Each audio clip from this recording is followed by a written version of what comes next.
ইদানিং আপনারা দেখেছেন পশ্চিমবঙ্গে নির্বাচন হয়েছে এবং পত্রপত্রিকায় বিভিন্ন জায়গায় দেখলাম বাংলাদেশে যে ইঞ্জিনিয়ারিং হয়েছে সেই শিক্ষা হাসিনা ওখানে মোদিকেও দীক্ষিত করেছে। ওই পরামর্শে, হাসিনার পরামর্শে মমতা ব্যানার্জিকে পরাজিত করে শুভেন্দু ওখানে মুখ্যমন্ত্রী হচ্ছে। তিনি মুখ্যমন্ত্রী হওয়ার আগে যে বক্তব্যগুলি দিয়েছেন এগুলো অত্যন্ত আপত্তিকর এবং আমাদের জন্য অপমানকর এবং গ্রহণযোগ্য নয়।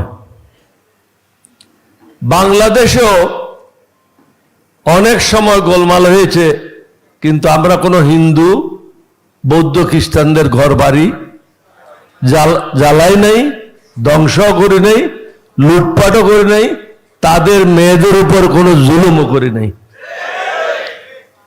আপনারা নিশ্চয়ই দেখেছেন গত 48 ঘন্টা বা 72 ঘন্টায় 360টির উপরে মুসলমানদের ঘর, দোকান ঘর লুটপাট করেছে, মসজিদ ভেঙে দিয়েছে।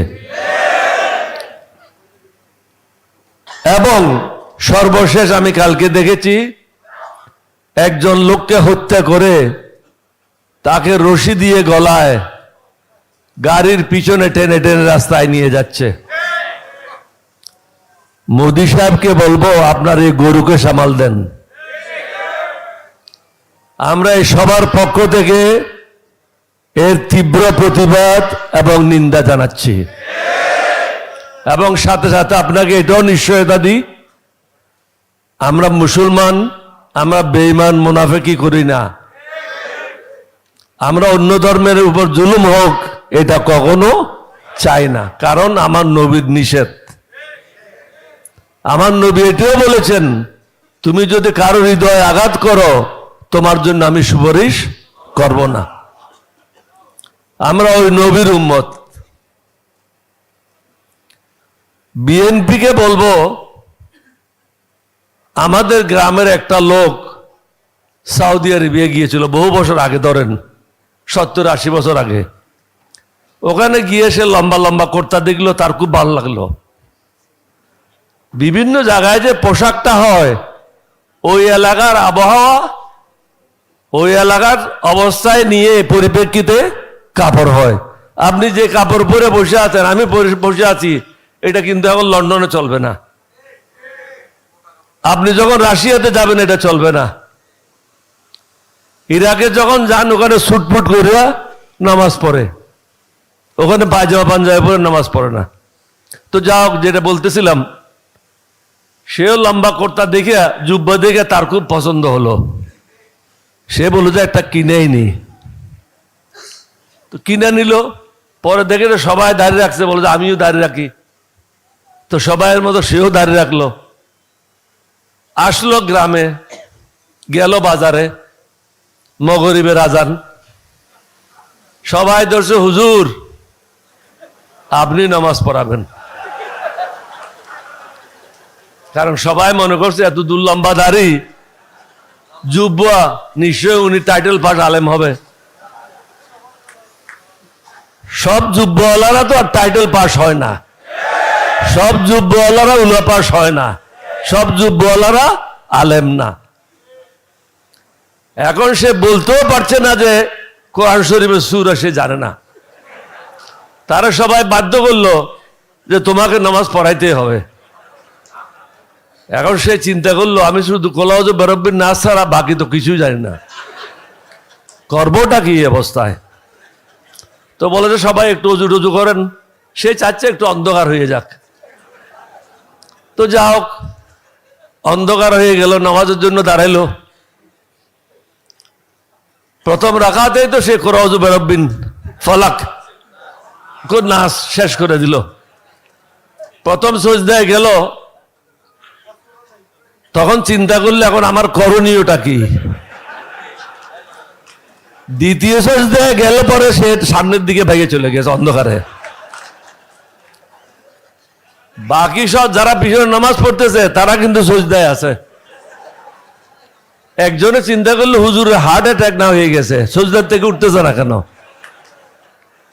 একটু চোখের কোনা দিয়ে দেখলো হুজুর নাই। বিএনপিকে বলবো আপনাদের যেন এই অবস্থা না হয়। সময় এখনো আছে, সময় ফুরিয়ে যায় নাই। কাজটা সঠিক সময়ে করেন, দেশটাকে শান্তি থাকতে দেন। আমি প্রথমে যে কথাটা বলছিলাম, ভারত সরকারকে বলবো আপনাদের এই গরুটা সামলান এবং প্রত্যেক ধর্মের মানুষের জন্য নিরাপত্তা নিশ্চিত করেন। ক্ষতিগ্রস্ত ব্যক্তিদের ক্ষতিপূরণের ব্যবস্থা করেন। একজন লোককে যে হত্যা করেছে তাকে যদি 10,000 কোটি টাকাও দেয় এটা যথেষ্ট না। ইসলাম ধর্মে বলে জানের বদলা জান। আমরা তো সেটা চাচ্ছি না। আমরা বলছি যারা ক্ষতিগ্রস্ত হয়েছে তাদেরকে ক্ষতিপূরণ দিয়ে শান্তি শৃঙ্খলা ফিরে আনেন।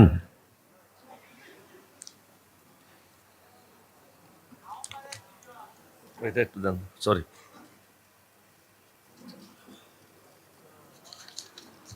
আমি একটু সময় নিচ্ছি কারণ পয়েন্টগুলি লিখে নিয়েছি।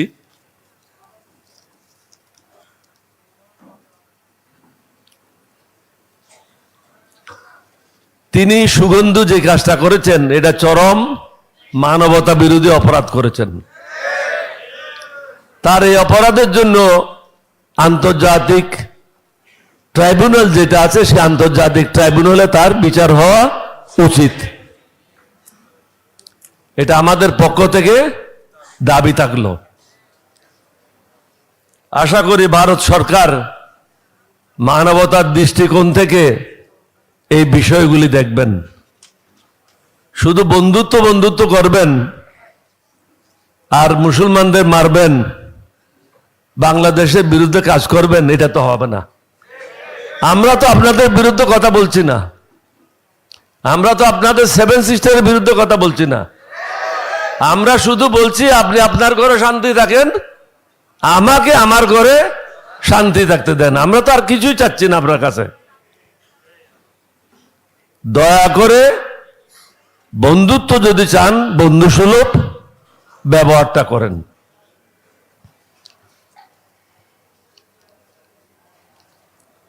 আমাদের ধর্ম হিংসাত্মক কর্মকাণ্ড সমর্থন করে না বিদায় আমাদের দেশের লোকেরা নীরব রয়েছে এবং নীরবভাবে আল্লাহর কাছে ফরিয়াদ করছে যেন তাদের শুভ বুদ্ধি উদয় হয়।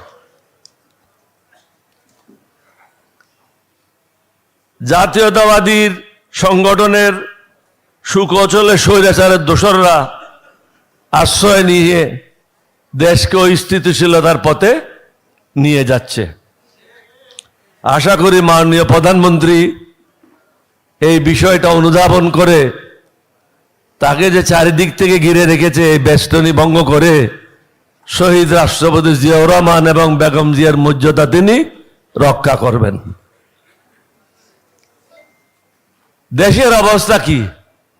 সারের মূল্য বৃদ্ধি পাচ্ছে, দ্রব্য মূল্য বৃদ্ধি পাচ্ছে, সকল নিত্য প্রয়োজনীয় দ্রব্য মূল্যের ঊর্ধ্বগতি এবং এটা আরো বাড়বে। আমরা ৩য় বিশ্বযুদ্ধের দিকে ধাবিত হচ্ছি। আপনারা যদি মনে করেন যুদ্ধ শেষ হয়েছে, এটা ভুল করবেন। এটা শুধু দুই দিকে প্রস্তুতির জন্য কিছু টাইম নিচ্ছে। গতবার যখন পাকিস্তান আলোচনা হচ্ছিল আপনাদের একটা সেমিনার আমি বলেছিলাম এটা যুদ্ধ শেষ হয় নাই, পাকিস্তানকে দিয়ে একটা সময় নিয়েছে প্রস্তুতিটা সম্পন্ন করার জন্য। এখনো কিন্তু প্রস্তুতিটা সম্পন্ন করার জন্য এই সময়টা ক্ষেপণ করছে। ৩য় বিশ্বযুদ্ধ এড়ানো খুবই কঠিন একটা বিষয়, কারণ আমেরিকা সমস্ত বিশ্বকে দমন করবে ওই দিন এখন আর নাই।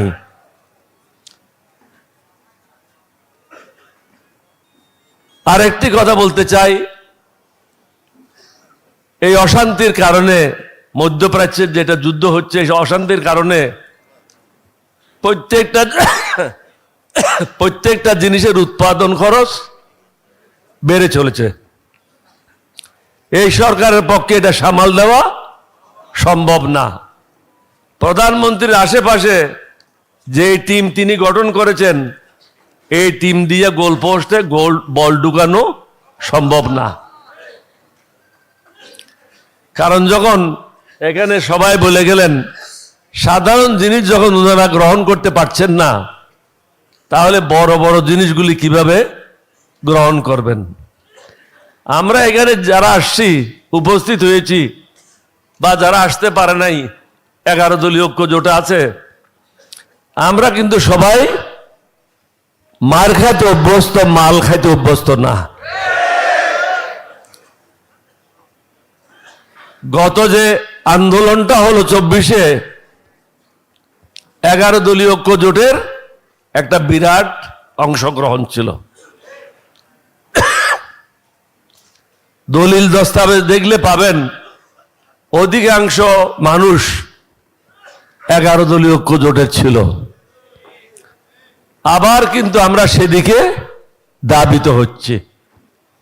দাবিত কেন হচ্ছে? প্রধানমন্ত্রীকে ভুল বোঝানো হচ্ছে। ক্ষমতায় যদি কেউ থাকতে চায়, থাকতে পারে না, আল্লাহর সাহায্য প্রয়োজন। আল্লাহ কখন সাহায্য করে? আমার মধ্যে যখন নীতি নৈতিকতা থাকবে, আমি যখন আল্লাহর উপর পূর্ণ আস্থা জ্ঞাপন করব, সৎ পথে থাকব এবং সৎভাবে জীবন যাপন করব, আল্লাহ রসুলের বিধি বিধান অনুযায়ী নিজের এবং পরিবারের জীবিকা নির্বাহ করব। আমি মাননীয় প্রধানমন্ত্রীকে সতর্ক করতে চাই, তারা কিন্তু আপনার বন্ধু না। যারা তেল মর্দন করে তারা কখনো বন্ধু না। তারা তাদের নিজের স্বার্থে, নিজের পজিশন ধরে রাখার জন্য তৈল মর্দন করে। একটা উপযুক্ত লোক কারো কাছে গিয়ে তৈল মর্দন করবে না। ফুটপাতে 8 আনা পয়সার খানা পাবেন, কিন্তু ভালো খানা খাইতে হলে আপনাকে বড় বড় হোটেলে যেতে হবে। ওই হোটেল কিন্তু আপনি ফুটপাতে পাবেন না। প্রধানমন্ত্রী কিন্তু ফুটপাতের খাওয়াগুলি বেছে নিয়েছে, 5 স্টার খাওয়া দিকে যায় নাই। যার কারণে দেশে অস্থিরতা বিরাজ করছে। আপনি যদি এই দুষ্ট চক্র এবং দালাল চক্রের থেকে বের হতে না পারেন, তাহলে তারা আপনাকে ক্ষতি করবে। আপনি আমার মাননীয় প্রধানমন্ত্রী, আমার ছেলে সমতুল্য। আপনার যখন কষ্ট হয়, স্বাভাবিকভাবে আমারও কষ্ট হয়। কারণ এই পরিবারের সাথে আমি 1971 সালের পর থেকে খুবই ঘনিষ্ঠভাবে জড়িত। এখনো সময় আছে। আমরা কোনো হাতি ঘোড়া কিছু চাই নাই। আপনি আজকে ক্ষমতায় আছেন, কালকে থাকবেন না। অন্য জামাত আসবে বা অন্য কেউ আসবে, 11 দলীয় ঐক্য জোট আসবে, তখন তো আপনার এই জিনিসগুলি প্রয়োজন পড়বে। আমরা যে সংস্কারগুলি চাচ্ছি, এটা তো শুধু 11 দলীয় জোটের জন্য না, এটা যখন যারা ক্ষমতায় আসবে তাদের জন্য, যখন যারা বিরোধী দল আছে তাদের জন্য। আমরা কি চাচ্ছি? একটা ভারসাম্য সমাজে থাকুক। যার ইচ্ছে যাকে এখানে বসায় দেবেন, সে দেশটা চালাবে, এটা ঠিক না। তাকে একটা স্ক্রুটনির মাধ্যমে যেতে হবে। আপনি যখন একটা হোটেলে ম্যানেজারও নেন, 3-4 জন বসে ইন্টারভিউ করে না? না করেন? আপনি যখন ঘরের একটা বাবুর্চি নেন, আপনার স্ত্রী বা আপনার ঘরের লোক, তাকে জিজ্ঞাসা করো না কোথায় কাজ করছো, কি খানা পাকাইতে জানো?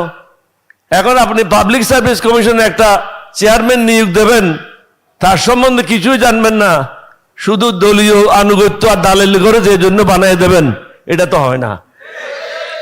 আমরা চেয়েছি প্রত্যেকটা প্রতিষ্ঠানে সরকারি দল এবং বিরোধী দল দুইটির সমন্বয়ে কমিটি গঠন করে তাদের মাধ্যমে যাচাই বাছাই করে নিয়োগ দেওয়া হোক। আমরা তো এটা চাই না যে 11 দলের পক্ষে কাজ করার জন্য দেওয়া হোক। আমরা তো চাচ্ছি এই লোকটার মাধ্যমে দেশ উপকৃত হোক। এখন আমি একটা উদাহরণ দিতে চাই। ঢাকা বিশ্ববিদ্যালয়ের ভাইস চ্যান্সেলর ছিল নিয়াজ আহমদ। নিয়াজ আহমদকে চিনি আমি প্রায় 30 বছর আগে থেকে। সে কোনো দল করে না, লেখাপড়া ছাড়া কিছুই বোঝে না। তার মতো একটা লোককে ঢাকা ইউনিভার্সিটি থেকে চলে যেতে হলো, এটা জাতির জন্য, আমাদের ছেলে মেয়েদের জন্য দুর্ভাগ্য। সুতরাং ভালো মানুষদেরকে মর্যাদা দেন, আপনি উপকৃত হবেন, দেশ উপকৃত হবে। আজকে যে দেশের 70% মানুষ, 70% মানুষ সংস্কারের পক্ষে মত দিয়েছে, তাদের থেকে আপনারা বিচ্ছিন্ন হন নাই? বিচ্ছিন্ন হয়েছেন তো? এটা কি আপনাদের জন্য ভালো? কখনো না। প্রধানমন্ত্রীকে এই বিষয়গুলি ভালোভাবে অনুধাবন করতে হবে। আইন মানুষের উপকারের জন্য, এটা কোনো কোরআনও না, হাদিসও না, আল্লাহর ওহীও না। আমাদের যেটা ভালো সেটাই আপনাকে করতে হবে। 70% লোক চেয়েছে এই জিনিসটা আমাদের জন্য করতে হবে, সুতরাং আপনাকে এখানে আইন গাইন কিছুই নেই। আমি যখন 1971 সালে বিদ্রোহ করি, আমি কি সংবিধান পড়ে পড়ে বিদ্রোহ করেছিলাম? আমরা যখন পাকিস্তানিদের গুলি করে রাস্তায় ফেলে রাখি, তখন কি আমরা সংবিধান পড়ে করেছিলাম? তখন কি আমরা চিফ জাস্টিস থেকে অনুমতি নিয়েছিলাম? ইংলিশে বলে necessity needs no law. Necessity needs no law. প্রয়োজন আইনের কোনো তোয়াক্কা করে না। Is a guideline. এটা দেশের জন্য একটা গাইডলাইন। মানুষ যেটা চায় আপনাকে সেটাই করতে হবে। আমাদের একজন মাননীয় সংসদ সদস্য, আমাদের নিজেকেও সমালোচনা করতে হবে। আমাদের একজন মাননীয় সংসদ সদস্য সংসদে উনি বলেছেন যে প্রধানমন্ত্রী উনার মার জানাজায় আসছেন, একটা পায়জামা পাঞ্জাবি পরেও আসেন নাই, টুপিও নাই। তো এটা তো কোন জায়গায় লেখা আছে পায়জামা পরে আসতে হবে, পাঞ্জাবি পরে আসতে হবে? এটা কোন কোরআনে লেখা আছে, কোন হাদিসে লেখা আছে? তো আপনি এই কথাটা বলে আমাদের 11 দলীয় ঐক্য জোটকে খাটো করলেন, অসম্মান করলেন, প্রধানমন্ত্রীকে অসম্মান করলেন এবং আমাদেরকে 11 দলীয় ঐক্য জোটকেও অসম্মান করলেন। সুতরাং আমরা যখন কথা বলবো, এই কথাগুলির একটা ধার থাকতে হবে, ভারও থাকতে হবে, জনগণের কাছে গ্রহণযোগ্য হতে হবে। মানুষ যেন আমাদেরকে নিয়ে হাসাহাসি না করে। এখন প্রত্যেকের হাতে হাতে মোবাইল। আপনার বাসার যারা কাজ করে তাদের কাছে 2টা মোবাইল। এবং আপনি যখন কিছু কথা বলেন, অর্ধেক কথা কাটে, অর্ধেক কথা রাখে। যেমন চট্টগ্রামের ভাষায় বলে আয় নখাইম, না বাদ দিলে কি হইব? খাইম না, নাটা যদি বাদ দেন তাহলে বলে খাবো। এই ধরনের কিছু বিকৃত মস্তিষ্কের লোক, যাদের ধারে কাছেও তারা আসতে পারবে না, তাদেরকে নিয়ে সমালোচনা করে। ভাই তোমার মুখ একটা আছে, জিহ্বা একটা আছে, এটাকে সঠিক জায়গায় ব্যবহার করো, মোবাইলটা সঠিক জায়গায় ব্যবহার করো। সমালোচনা হবে গঠনমূলক, সমালোচনা কখনো ধ্বংসাত্মক হবে না, সমালোচনা কখনো কাকেও অপমান করার জন্য হবে না। যদি তুমি কাকে সম্মান করতে না পারো, এটা তোমার ওই ধন্যতা, কিন্তু তুমি এটা প্রকাশ করে সমগ্র জাতিকে পৃথিবীর কাছে লজ্জিত করছো। পৃথিবীর লোকেরা বলে এই দেশের লোকেরা কিভাবে আচার আচরণ করতে পারে, কি ধরনের ব্যবহার করে, এটাও তারা জানে না। আপনারা অনেকে দেখলাম টায়ার্ড, যাওয়ার জন্য চেষ্টা করছেন। বৈদেশিক বিনিয়োগ নতুন ভাবে আসছে না, এবং বড় বড় যে বিনিয়োগগুলি আছে তারাও কিন্তু আস্তে আস্তে বন্ধ করে দিচ্ছে। সুতরাং আমরা চারিদিকের থেকে এটা, দুই দিকে দেওয়াল, সামনেও দেওয়াল, পিছনে দেওয়াল, দেওয়ালগুলি কিন্তু আস্তে আস্তে আমাদেরকে চাপায় রাখছে। এখান থেকে বের হওয়ার কোনো রাস্তা নাই। এতে হচ্ছে কি, বেকার সমস্যা বৃদ্ধি পাচ্ছে প্রত্যেক দিন। তাহলে আপনারা কিভাবে সরকার সামাল দেবেন? আপনারা আমাদের দাবি দাওয়াগুলি পূরণ করার পরেও তো সামাল দিতে পারবেন না, কারণ অর্থনৈতিক অবস্থা ভালো না, আইন শৃঙ্খলার ক্রমবর্ধমান অবনতি। প্রত্যেক দিন পাতা খুললে দেখেন মার্ডার হচ্ছে। আজকেও দেখলাম একজনে 3 জনকে গলা কেটে মার্ডার করে রেখেছে। যখনই দেখেন মার্ডার হচ্ছে, এটা কিসের লক্ষণ? মানুষের মনে শান্তি নাই, মানুষের হৃদয় শান্তি নাই, অস্থিতিশীলতায় ভুগতেছে। এটার জন্য সরকারই দায়ী। মানুষকে আস্থায় নিয়ে সরকারকে আগাইতে হবে। তৃতীয় বিশ্বযুদ্ধ সম্বন্ধে আমি বলেছি, আবারও বলি, প্রস্তুতি নেন। যে কোনো সময় তৃতীয় বিশ্বযুদ্ধ শুরু হবে। যদি মনে করেন এটা বন্ধ হয়ে গেছে, এটা বন্ধ হয় নাই, এটা প্রস্তুতি পরিপূর্ণ করার জন্য ব্যবস্থা গ্রহণ করেছে।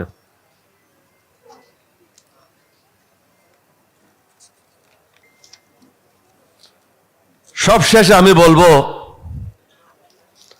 আমাদের সবাইকে সত্যের পথে থাকতে হবে, ন্যায়ের পথে থাকতে হবে। এটা খুবই কঠিন কাজ,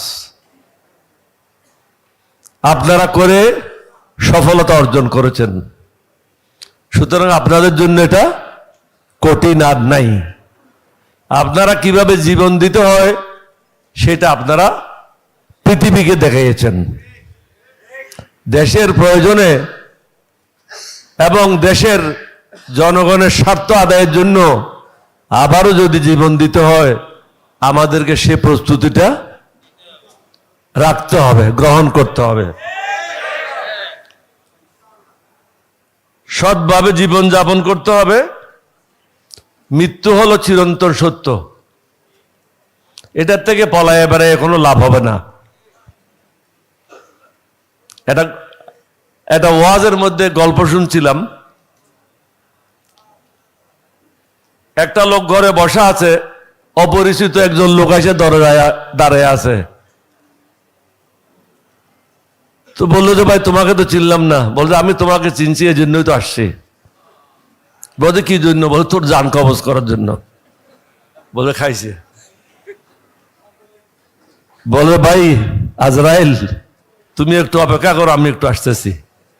তো সে ব্যবসায়ী ছিল, চীন যাওয়ার টিকিট ছিল। সে পিছনের দরজা দিয়ে বের হয়ে প্লেনে উঠে চীন চলে গেছে। ও পৌঁছার আগে আজরাইল ওখানে উপস্থিত। বল তুই এখানে আসলি কি করে? বলছে আমার তো কাজ করার কথা ছিল এখানে, তুই ভুল জায়গায় ছিলে, এই জন্য আমাকে কষ্ট করে তোরে এখানে আনতে হয়েছে।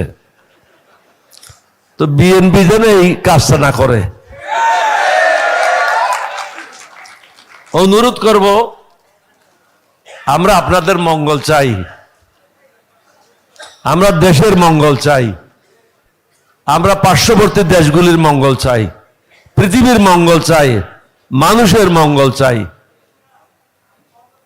কিন্তু এর বদলে আমাদের অধিকার কেড়ে নেবেন, এটা কখনো আমরা হতে দেব না। আমরা মুভমেন্টের জন্য প্রস্তুত। আপনাদের যে সম্মেলনগুলি হচ্ছে, সেমিনারগুলি হচ্ছে, এটা কুস্তিগির কুস্তি করার আগে একটু এদিকে থাপ্পড় দে, ওইদিকে থাপ্পড় দে, থাপ্পড় দিয়ে একটু শিরেগুলি সোজা করে। আমরাও কিন্তু পরওয়ার সাহেব এই শিরাগুলি সোজা করার জন্য এই প্রোগ্রামগুলি ঠিক করেছে। তো প্রস্তুতি নেন, আমরা সত্যের পথে আছি, ন্যায়ের পথে আছি, নিশ্চয়ই আল্লাহ আমাদেরকে সাহায্য করবেন। আপনাদেরকে কষ্ট দিয়েছি, আমি ক্ষমা প্রার্থী। আল্লাহ আমাদের সবার প্রার্থনাগুলি কবুল করুক। আল্লাহ যেন বাংলাদেশে শান্তি ফিরে আসে এবং মানুষ যেটা 70% ভোট দিয়েছে সেটা যেন অক্ষরে অক্ষরে পালন হয়। আপনাদের সবাইকে ধন্যবাদ। বাংলাদেশ জিন্দাবাদ। আসসালামু আলাইকুম ওয়া রাহমাতুল্লাহি ওয়া বারাকাতুহু। মিশন 90 সংবাদের পিছনে নয়, ভিতরে ছুটি।